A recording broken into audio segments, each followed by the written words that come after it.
સુરત શહેરની ક્રાઇમ બ્રાન્ચને મળી મોટી સફળતા। ઉત્તર પ્રદેશના યોગી સરકાર અને યુપી પોલીસ દ્વારા ગુનેગારો સામે ચલાવવામાં આવી રહેલા ઓપરેશન લંગડા અને યુપી સ્ટાફના એન્કાઉન્ટરના ડરથી બચવા માટે યુપીનો એક કુખ્યાત ગેંગસ્ટર સુરતમાં આવીને છુપાયો હતો। આ સાતિર અપરાધીએ પોલીસની નજરોથી બચવા માટે સુરત આવીને ટેલરિંગ કામ કરી અને સિક્યોરિટી ગાર્ડ તરીકે નોકરી કરી હતી।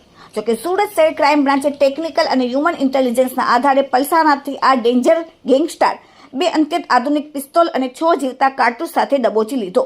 પકડાયેલ આરોપી પર યુપી પોલીસ દ્વારા કુલ 1.5 લાખનું ઇનામ જાહેર કરવામાં આવ્યું હતું। ગેંગસ્ટર શોલે ફિલ્મથી પ્રભાવિત થઈને તેના કાકાનું નામ પર ગબ્બરસિંહ છે।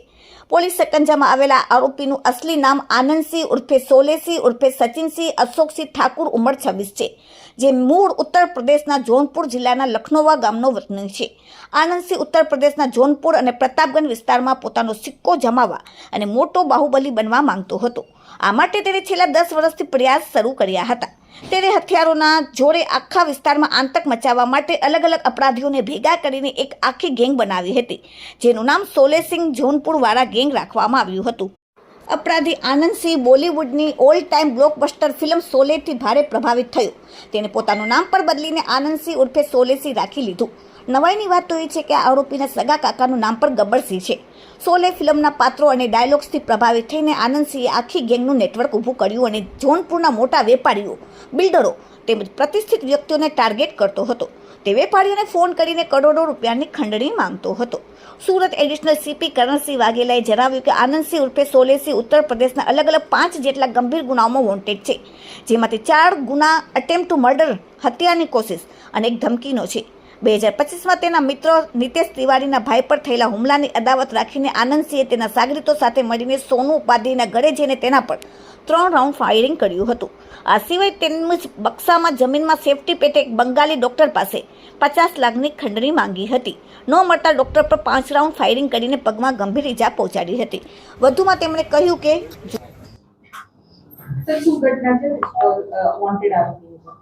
સુરત શહેર પોલીસ કમિશનર અનુપમસિંહ ગેહલોત સાહેબના માર્ગદર્શન હેઠળ સમગ્ર સુરતમાં ગેરકાયદેસર જે પણ પ્રવૃત્તિ કરતા હોય તમામ ઇસમો ઉપર વોચ રાખવામાં આવી રહી છે અને ક્રાઇમ બ્રાન્ચની જે એન્ટી ઓર્ગેનાઇઝ સ્ક્વોડ છે એના પોલીસ ઇન્સ્પેક્ટર, સબ ઇન્સ્પેક્ટરને એક ચોક્કસ બાતમી એ હકીકત આધારે એક આરોપી જેનું નામ આનંદસિંહ ઉર્ફે શોલેસિંહ ઉર્ફે સચિનસિંહ અશોકસિંહ ઠાકુર, આ વ્યક્તિ પોતે જોનપુરનો છે, એની ધરપકડ કરવામાં આવી છે। આનંદસિંહના કબજામાંથી 2 પિસ્ટલ અને 6 જીવતા રાઉન્ડ મળેલા છે। આનંદસિંહની વધુ પૂછપરછ કરતા આ આનંદસિંહ એ જોનપુરની શોલે ગેંગનો મુખ્ય આરોપી છે। આ શોલે ગેંગ આ આનંદસિંહે બનાવેલી છે। આનંદસિંહ એ પોતે પોતાનું નામ પણ આનંદસિંહ ઉર્ફે શોલેસિંહ તરીકે ઓળખાવે છે અને આ શોલેસિંહ જે છે આનંદસિંહ એ અલગ અલગ 5 જેટલા ગુનાઓમાં ઉત્તર પ્રદેશના જોનપુરમાં અને ઉત્તર પ્રદેશના જોનપુરની સાથે સાથે જે પ્રતાપગઢ છે એ પ્રતાપગઢ જિલ્લામાં પણ વોન્ટેડ છે। આ શોલેસિંહ છે એ ઉત્તર પ્રદેશના જોનપુર વિસ્તારનો સૌથી મોટો બાહુબલી બનવા માટેનો પ્રયત્ન છેલ્લા 10 વર્ષથી કરી રહ્યો છે અને એ અનુસંધાને એણે ઉત્તર પ્રદેશના જોનપુર અને પ્રતાપગઢ વિસ્તારમાં પોતાના અલગ અલગ માણસો ઊભા કરેલા છે અને આનંદસિંહે પોતાની સાથે વેપન રાખીને આખા જોનપુરના આખા પટ્ટામાં અલગ અલગ જે મોટા મોટા વેપારીઓ છે, બિલ્ડરો છે, મોટા જે પ્રતિષ્ઠિત વ્યક્તિઓ છે એને ટાર્ગેટ કરાવતો હતો અને એ પોતે એને ધમકી આપતો હતો અને પૈસા માંગતો હતો અને ધમકી અને પૈસા માંગ્યા બાદ જો પૈસા ના આપવામાં આવે તો એની ઉપર ગોળીબાર કરાવતો હતો। ઉત્તર પ્રદેશના પ્રતાપગઢમાં એણે પોતે એ જે એના મિત્ર છે નીતેશ તિવારી, એના ભાઈ પર જ્યારે હુમલો થયો હતો ત્યારે 2025માં એણે પોતે સોનુ ઉપાધ્યાયની ઉપર ફાયરિંગ કરાવ્યું હતું અને એની પર 3 રાઉન્ડ ફાયર કરેલા હતા।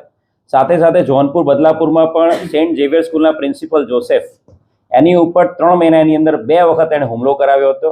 બંને વખત એના સ્કૂલની બહાર એ પ્રિન્સિપલની ઉપર એણે ફાયરિંગ કરાવેલા હતા। એ જ રીતે બદલાપુરમાં પણ એણે એક ડૉક્ટર પાસે પૈસાની માંગણી કરી હતી અને પૈસાની માંગણી બાબતે એને ડરાવવા માટે એના ડૉક્ટર ઉપર પણ 5 રાઉન્ડ ફાયરિંગ કર્યું હતું। એની સાથે સાથે બક્સાની અંદર એક બેંક મેનેજર પાસે 2 લાખ રૂપિયાની માંગણી કરી હતી અને બેંક મેનેજર ઉપર પણ એણે ધમકી આપેલી હતી અને એને મારી નાખવાની, જાનથી મારી નાખવાની ધમકી આપી હતી।